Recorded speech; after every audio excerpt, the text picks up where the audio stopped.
And so if you are successful in beating them down on price and they're making 3% on your orders, but they have another customer that they can make 20% on their orders, well, guess who's going to the front of the line?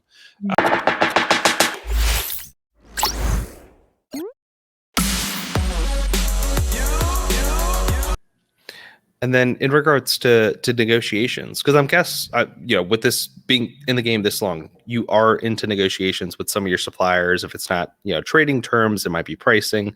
How do you go about handling those? And everyone does it different. So this isn't going to be a cookie cutter answer for anyone. But sort of what are your insights on it?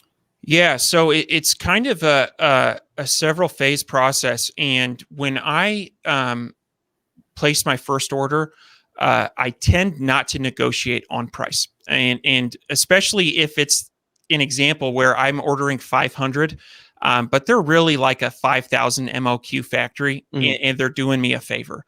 I always negotiate on order number 2 as long as I am increasing my volume. One thing that I think people may not think about in negotiation is your manufacturer needs to make money. In order for them to be in existence next month, they need to make money this month.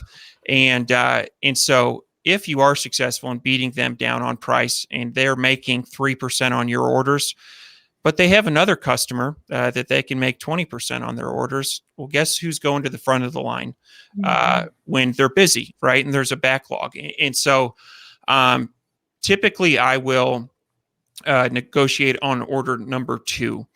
Another thing that I like to negotiate on is payment terms.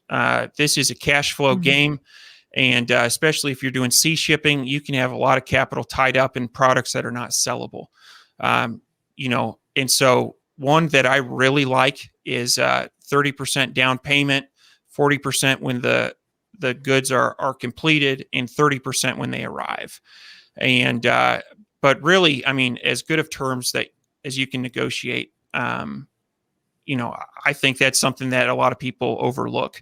And there is a point of indifference between a price discount and terms discount.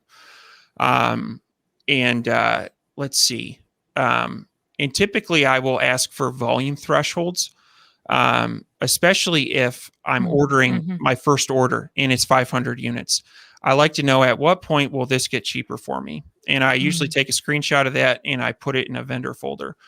And so, from a factory standpoint, there's some like setup time involved in swapping out tooling and everything to make 500 units. And it's a lot more efficient to make 15,000 units. And so there are some efficiencies gained there, and it is nice when they share those with you.